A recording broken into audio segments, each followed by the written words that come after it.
عمران خان اور بشرا be be کے ریاستی اداروں کے خلاف بیانات پر پابندی لگا دی گئی۔ پاک آرمی اور آرمی چیف کے حوالے سے بیانات عدالتی ڈیکورم میں خلل ڈالنے کے مترادف ہیں۔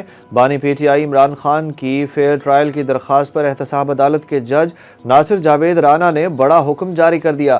حکم نامے میں کہا گیا کہ میڈیا سیاسی اشتعال انگیز بیانیے جو ریاستی اداروں اور ان کے افسران کو ہدف بناتے ہوں انہیں شائع کرنے سے پرہیز کرے۔ جیل حکام جیل عدالت کو عید سے پہلے کی پوزیشن پر بحال کریں۔ آرمی چیف پوری طرح ہمیں سپورٹ کر رہے ہیں، وزیر اعظم شہباز شریف کی ایبٹ آباد میں گفتگو۔ شہباز شریف نے شہید کسٹمز انسپکٹر سید حسنین علی ترمذی کی رہائش گاہ پر کہا کہ آرمی چیف سید عاصم منیر خیبر پختونخوا کے وزیر اعلیٰ اور آئی جی پولیس کی معاونت کے شکر گزار ہیں۔ جو پیکیج شہداء کا پنجاب میں بنایا ہے وہی خیبر پختونخوا کو دیا ہے۔ شہید کے بچوں کو فی الفور 1 کروڑ روپے دیں گے، 1 کروڑ 35 لاکھ روپے کا گھر بنا کر دیں گے، ان کے بچوں کی تعلیم اور علاج فری ہوگا۔ پنجاب پولیس یونیفارم پہننا مریم نواز کو مہنگا پڑ گیا، سوشل میڈیا صارفین اور شہباز گل مونس الہی سمیت پی ٹی آئی رہنماؤں نے کڑی تنقید کر ڈالی۔ لاہور میں وزیر اعلیٰ کے خلاف وردی پہننے پر مقدمہ درج کرنے کی درخواست بھی دے دی گئی۔ ڈاکٹر یاسمین راشد بھی مریم نواز کے خلاف کارروائی کی حامی ہو گئیں۔ مریم نواز نے وزارت اعلیٰ کی کرسی تک کے سفر کو آگ کا دریا قرار دے دیا۔ لاہور پولیس ٹریننگ کالج میں خواتین اہلکاروں کی پاسنگ آؤٹ پریڈ سے خطاب میں وزیر اعلیٰ نے کہا کہ مجھے آگ کا دریا عبور کر کے وزیر اعلیٰ کی کرسی تک پہنچنا پڑا۔ میرے دل میں انتقام کا جذبہ نہیں، کوئی اب نہیں کہہ سکتا کہ میں اس لیے یہاں بیٹھی ہوں کہ میرا باپ وزیر اعظم تھا۔ نواز شریف عمران خان سے مذاکرات کے لیے کل بھی تیار تھے، آج بھی آمادہ ہیں۔ لیگی رہنما اور سابق وزیر داخلہ رانا ثناءاللہ کا اہم انٹرویو۔ سابق وزیر داخلہ رانا ثناءاللہ کے مطابق نواز شریف اداروں کے چیف صاحبان کی مدت ملازمت میں ایکسٹینشن کے حق میں نہیں ہے۔ جنرل باجوہ اتنے بڑے عہدے پر فائز رہے ہیں، انہیں جیب سے قرآن نکال کر قسمیں نہیں اٹھانی چاہیے تھیں۔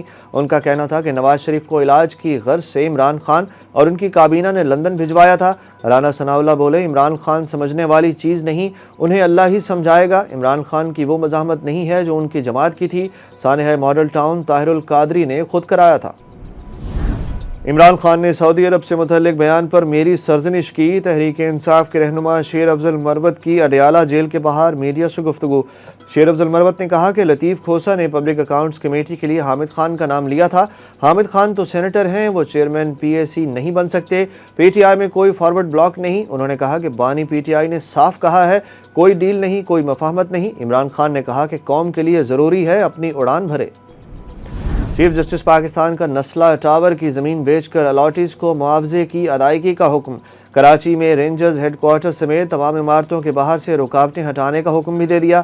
سپریم کورٹ کراچی رجسٹری میں بڑے مقدمات کی سماعت۔ چیف جسٹس پاکستان نے اہم احکامات جاری کر دیے۔ سپریم کورٹ نے برطرفی کے خلاف حیدرآباد ڈیولپمنٹ اتھارٹی کے ملازمین کی درخواست مسترد کر دی۔ چیف جسٹس نے ریمارکس دیے کہ سرکاری ادارے کیا کر رہے ہیں، صرف ملازمین کو پال رہے ہیں، ملازمین کو بٹھا کر تنخواہیں دی جا رہی ہیں۔ 9 مئی کو نون لیگ کا دفتر جلانے کے کیس میں صنم جاوید یاسمین راشد پر فرد جرم 8 مئی کو عائد کی جائے گی۔ اے ٹی سی لاہور نے ملزمان کو آئندہ سماعت پر طلب کر لیا۔ پی ٹی آئی رہنما ڈاکٹر یاسمین راشد اور اعجاز چودھری سمیت دیگر ملزمان کو جیل سے عدالت پیش کیا گیا، جبکہ صنم جاوید کو سرگودا جیل سے حاضری کے لیے عدالت لایا گیا۔ عدالت نے دونوں مقدمات کے ٹرائل کی کارروائی 8 مئی تک ملتوی کر دی۔ ہمارے خدشات ہیں کہ شب برات پر بشرا بی بی کے کھانے میں زہر ملایا گیا۔ عمران خان کی اہلیہ بشرا بی بی کی ترجمان مشال یوسف زئی کا انکشاف۔ بولی ہمیں پتہ چلا شب برات پر بشرا بی بی کے افطار کے کھانے میں ٹوائلٹ کلینر کے 2-3 قطرے ملائے گئے۔ اس کھانے کے بعد سے بشرا بی بی کی صحت خراب ہوئی اور روز بگڑتی جا رہی ہے۔ عدالت 3 ہفتوں سے کہہ رہی تھی بشرا بی بی کے میڈیکل ٹیسٹ کرائے جائیں۔ میڈیکل ٹیسٹ اس وقت کیوں نہیں ہوئے؟ کون تھا جو میڈیکل ٹیسٹ میں رکاوٹ ڈال رہا تھا؟ مشال یوسف زئی کا کہنا تھا کہ عدالت نے انڈوسکوپی اور بلڈ ٹیسٹ کی ہدایات کی تھیں۔ انڈوسکوپی سے پتہ چلا کہ معدے میں زخم اور سوزش ہے۔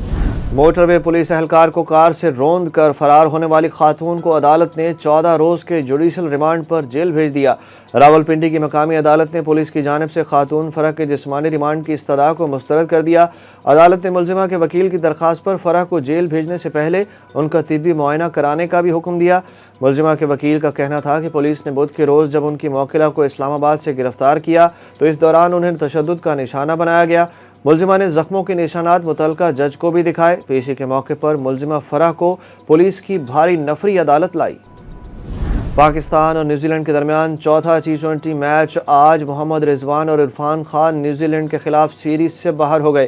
پاکستان کرکٹ بورڈ کے مطابق دونوں کھلاڑی جمعرات کو ہفتے کو لاہور میں ہونے والے نیوزی لینڈ کے خلاف دونوں میچز نہیں کھیلیں گے۔ دونوں کھلاڑی نیشنل کرکٹ اکیڈمی میں میڈیکل پینل کی نگرانی میں ری ہیب پر کام کریں گے۔ پاکستان اور نیوزی لینڈ کے درمیان سیریز 1-1 سے برابر ہے۔